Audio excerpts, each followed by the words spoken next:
अब इस एपिसोड में यंकाई को कल्टीवेट करते हुए दिखा देते हैं, वो भी उन जड़ी बूटियों की मदद से जो उसने सू और उसके चमचे को ठग के लूटा था और अब वो कल्टीवेट कर रहा था। और साथ में हमें एक नरेशन दिया जाता है कि यंकाई बहुत ही जल्दी 7वें लेवल को ब्रेक थ्रू करने वाला है और अब 7वें लेवल को ब्रेक थ्रू करने के बाद वो सारी टेक्निक यूज कर पाएगा जो सू के चमचे ने उसके सामने की थी। और अब 8वें और 9वें की वो तैयारी कर रहा था और जैसे ही वो 9वें लेवल को ब्रेक थ्रू करेगा वो यंग एनर्जी को मन चाहे तरीके से प्योरली यूज कर सकेगा, यानी हाँ फायर एनर्जी को वो बहुत अच्छे से कंट्रोल करना स्टार्ट कर देगा। और तभी यंकाई ब्रेक थ्रू करता है और वो चिल्लाता है, यस मैंने फाइनली ब्रेक थ्रू कर दिया 7th लेवल को। मैं तो सोचा था कि मैं जिंदगी भर 3rd लेवल में ही रह जाऊंगा और मैं कुछ भी नहीं कर पाऊंगा, लेकिन मेरी किस्मत ने मेरा साथ दिया। अब मैं 7वें लेवल तक पहुंच गया हूँ और अब चलो जल्दी से बाकी जड़ी बूटियों को यूज करके अगले लेवल की ओर बढ़ता हूँ। ये बोल के वो अगले लेवल के लिए कल्टीवेट करने लगा, लेकिन हमें तभी बाहर का सीन दिखाया जाता था जहाँ पे सू ये सब देख रहा था और मास्क पहन के अपने चमचों को बोल रहा था, क्या यंकाई वही लड़का है जिसको हम लोग जानते थे जो ब्रेक थ्रू नहीं कर सकता था? ये तो इतना जल्दी जल्दी ब्रेक थ्रू कर रहा है कि लगता है अब वो मुझको भी आगे चल के पीट सकता है। और इतने में उसका चमचा बोलता है, जी हाँ यंग मास्टर, अभी 2 दिन पहले वो 5th लेवल में था, अब 6th और 7th लेवल में पहुंच गया। यहाँ तो पक्का कुछ गड़बड़ है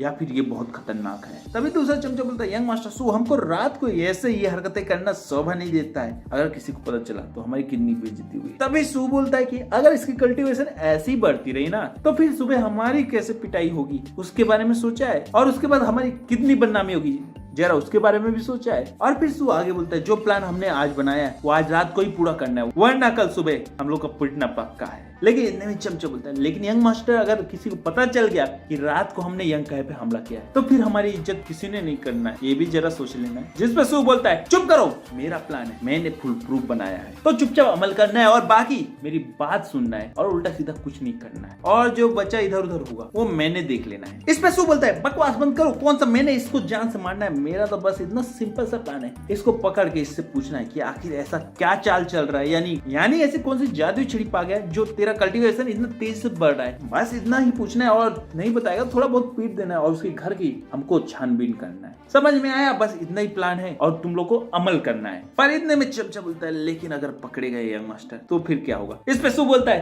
तुम जानते नहीं हो कि मैं कौन हूँ, मेरे ग्रैंडफादर सेक्ट के 2nd एल्डर हैं, कुछ भी अगर होगा तो वो मैं देख लूंगा, टेंशन ज्यादा नहीं लेने का है। और इतना ही बोल के सू यंकाई के झोपड़पट्टी की ओर देखने लगता है और दूसरी तरफ उसके चमचे आपस में बात करने लगते हैं, एक दूसरे से पूछते हैं कि तुम में से किसको पक्का लगता है कि यंकाई को हम लोग पीट सकते हैं? तो सब मुंडी ना पे हिलाने लगते हैं क्योंकि किसी को भरोसा ही नहीं था अपने आप पे कि वो यंकाई को हरा सकते और पीट सकते हैं, क्योंकि सुबह की जो फाइट हुई थी उसको याद करके सब लोग डर रहे थे। और अगर तुम्हें नहीं पता ना तो पिछला वीडियो चैनल में जाके देख लेना है, वहाँ पे वो फाइट दिखता है और इसीलिए सभी के सभी डरे हुए थे। और फिर कुछ समय बीतने के बाद सू बोलता है कि मुझको लगता है कि यंकाई सो गया है और इसी को चेक करने के लिए वो 2 बंदों को आगे भेजता है। लेकिन ये क्या, वो चमचे जैसे ही गेट के पास पहुंचते हैं वो बेहोश हो जाते हैं। एक्चुअली वो नाटक करते हैं, जिसको देख के तीसरा चमचा भी समझ जाता है कि अगर उसको नहीं पीटना है तो उसको भी ये एक्टिंग करना होगा। और जब सू आगे बढ़ने लगता है तो उसको बोलता है, सीनियर ब्रदर रुक जाओ, मैं जाके देखता हूँ क्या गड़बड़ है और फिर मैं आपको बताता हूँ। और ये कह के वो आगे बढ़ता है और आगे जाके देखता है तो वो लोग सच में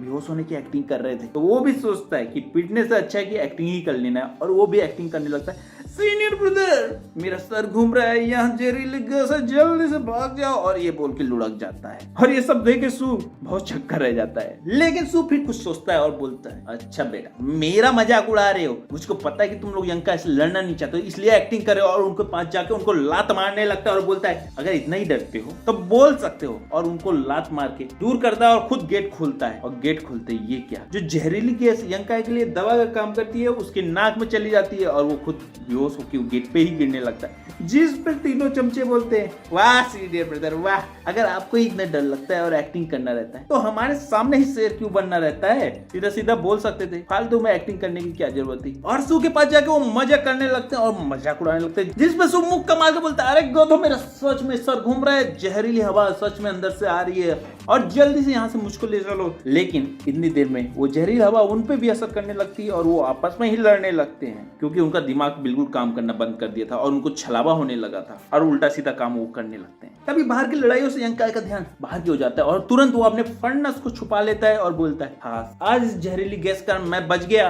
इसके बाद सीन बदलता है और सुबह का सीन हमको दिखाया जाता है जहाँ पे एरेना में यंकाई पहुंच जाता है, जहाँ पे सेक्ट के बाकी डिसिपल सेक्ट में प्रैक्टिस कर रहे थे और अपनी फाइटिंग टेक्निक को और अच्छे से इंप्रूव कर रहे थे। और वहां पे जाके यंकाई सब कुछ चैलेंज करने लगता है, क्योंकि उसको पिछले फाइट समझ में आ गया था कि वो जितना ज्यादा फाइट करेगा उसकी कल्टीवेशन लेवल बढ़ाने में वो उतना हेल्प करेगा, और इसीलिए वो आज एरिना में फाइट करने के लिए आया था। और यंकाई को जब एरिना में आते हुए देखते तो बाकी डिसाइपल उसका मजाक उड़ाने लगते हैं। अरे ब्रदर, आप किस लिए आए हो? यहाँ झाड़ू लगाने के लिए हमेशा की तरह आए हो कि हमारी टेक्निक देखिए, हमारे उत्साह बढ़ाने आए हो? और हंसने लगते हैं। जिस पे यंकाई बोलता है, झाड़ू से सफाई तो मैंने सुबह ही कर लिया है, अब मैं तुम्हारी सफाई करने के लिए आया। मेरा मतलब तुम्हें चैलेंज करने के लिए आया। जिसको सुन के वो सब हैरान हो जाते हैं, लेकिन यंकाई का मजाक बनाने लगते हैं, क्योंकि उनको तो लगता था कि यंकाई अभी भी कमजोर है और सेक्ट में सबसे ज्यादा बेकार है। और फिर वो डिसाइपल बोलते हैं, चलो ठीक है यंकाई, आज हम तुमसे लड़ते हैं। और वो मनी मन यंकाई को पीटने का प्लान बनाते हैं। जैसे ही लेकिन मुक्का उठाते यंकाई बोलता है, अरे रुको रुको,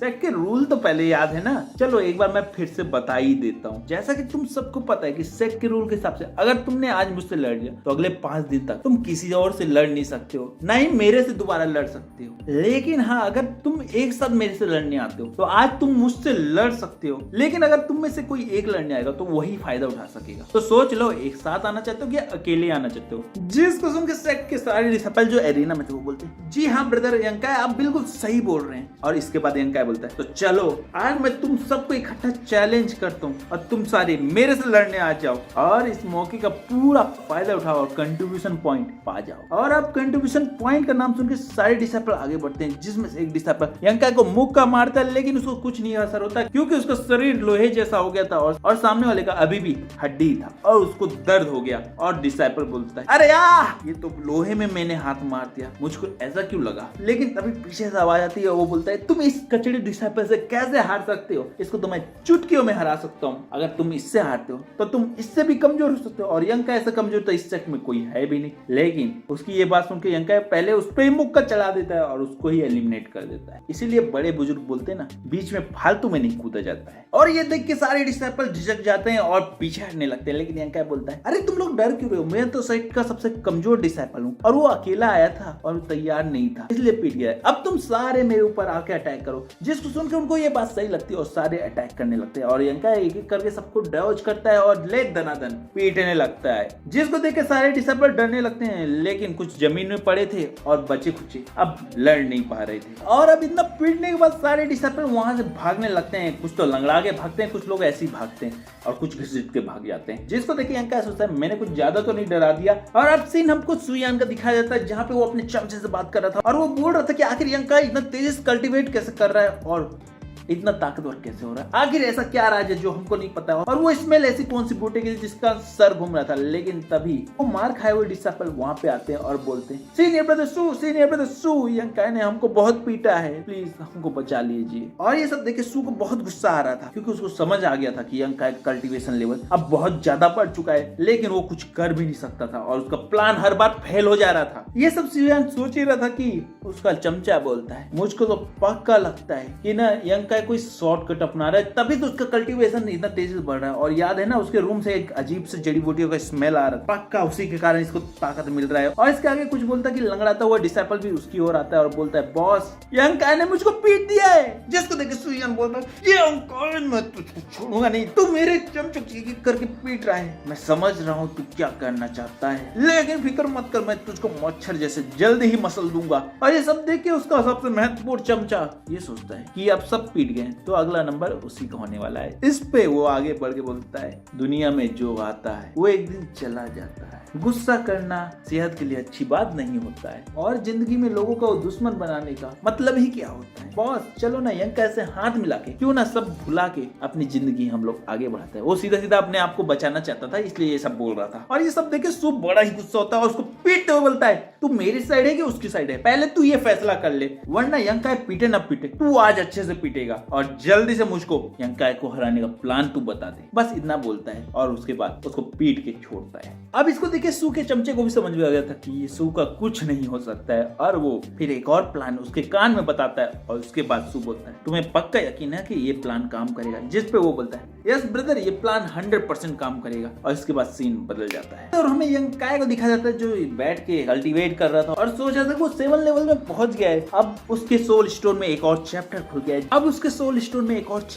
गया है, जिसमें एक टेक्निक है जिसका नाम ट्रू यांगजो है और हम उसको ट्रू यांग टेक्निक बोलेंगे। देंगे। लेकिन इस टेक्निक को प्रैक्टिस सिर्फ दिन में किया जा सकता है या फिर जहाँ पे बहुत ज्यादा प्योर एनर्जी होगी यंग की वहाँ पे किया जा सकता है, और बाकी जगह करेंगे तो वेस्ट हो जाता है। लेकिन इसका फायदा यह है कि शरीर में यंग एनर्जी बढ़ती है और जो डेंटा है वहाँ कोर में उसकी प्योरिटी बढ़ती है, जिससे शरीर की स्ट्रक्चर मजबूत होता है और स्पिरिचुअल एनर्जी प्योर होती है। और इस टेक्निक के बारे में जानते ही यंग काय सूरज की रोशनी में इसको कल्टीवेट करने लगता है और सूरज की रोशनी को ऑब्जर्व करके यंग एनर्जी को अपने शरीर में फैलाने लगता है और उसको कोर की ओर ले जाता है। और जब प्योर यंग एनर्जी उसके शरीर में एकत्रित होने लगती है तो उसकी ताजगी उसको महसूस होने लगती है और उसकी स्पिरिचुअल पावर की प्योरिटी उसके शरीर को एक अलग ही बूस्ट देने लगती है, जिसको महसूस करके वो खुश हो जाता है और बोलता है यह टेक्निक तो बहुत ही जबरदस्त है। इतनी प्योर एनर्जी आज तक मैंने कभी नहीं देखी और कभी अपने शरीर में महसूस नहीं की, और इससे तो मेरे शरीर की क्षमता बहुत ज्यादा बढ़ी जा रही है और इससे तो मैं अपने बराबर वाले कल्टीवेशन लेवल वालों को इजिली हरा सकता हूँ, और जो मेरे से 1 2 3 लेवल ऊपर हैं उनको भी अच्छा मजा तो चखा सकता हूँ, और ज्यादा मुश्किल हुई तो कम से कम वहां से बच के मैं आराम से भाग सकता हूँ। ये ट्रू यंग टेक्निक बहुत ही जबरदस्त है, मैंने तो सोचा भी नहीं था ये इतनी जबरदस्त हो सकती है। और ये सब बोलते हुए यंग काय अपनी कल्टीवेशन को जारी रखता है और ट्रू यंग एनर्जी को पूरे शरीर में फैला के कोर की ओर ले जाने लगता है। लेकिन उससे उसके शरीर को दर्द होने लगता है और जलन के मारे उसकी हालत खराब होने लगती है, क्योंकि गर्मी उसके बर्दाश्त से बाहर हो रही थी, लेकिन फिर भी वो कल्टीवेशन कर ही जा रहा था। और अचानक से ये क्या, उसका शरीर बहुत तेजी से जलने लगता है, लेकिन एक ब्लास्ट जैसा होता है, यानी एनर्जी का वेव फैलता है और वो कल्टीवेशन में एक फिर ब्रेक थ्रू करता है। और हमें दिखाया था यंग काय के जो यंग एनर्जी के ब्लास्ट वेव होते हैं उससे पेड़ पौधे हिल जाते हैं और वो इतना गर्मी से जलने लगता है वो तुरंत पानी से अपने आप को धोता है और अपने शरीर को ठंडा करता है। और अब उसका शरीर ठंडा हो जाता है तो वो तुरंत सूरज की ओर देखता है जो कि ढलने लगा था, तो वो छत में चढ़ जाता है और यंग एनर्जी को फिर से एकत्रित करने लगता है और कल्टीवेट करने लगता है, क्योंकि हाँ सूरज के बिना उसके पास और कोई रास्ता नहीं था, क्योंकि वो ज्वालामुखी में तो कूद नहीं सकता था यंग एनर्जी के लिए, तो अभी फिलहाल तो सूरज से ही पा सकता था और कोई उसके पास कोई खास टेक्निक नहीं था, ना ही कोई ट्रेजर था जहां से वो यंग एनर्जी को प्राप्त कर सके और जल्दी से कल्टीवेट कर सके। लेकिन जैसे ही सूरज ढल जाता है वो थक जाता है और वही छत में सो जाता है। और जब उसकी नींद खुलती है तो वो देखता है ये क्या, आधी रात हो चुकी है। और जैसे ही वो नीचे उतरता है और झोपड़पट्टी के अंदर जाने लगता है तो उसको दिखता है कि जंगल से एक रोशनी आ रही, तो वो जिज्ञासा में उस रोशनी की ओर जाने लगता है। एक साथ ये एपिसोड खत्म होता है, तो पसंद आया तो लाइक करो, सब्सक्राइब करो और चैनल में जाके बाकी वीडियो को देखो और अगली वीडियो में फिर से मिलो। Let's go.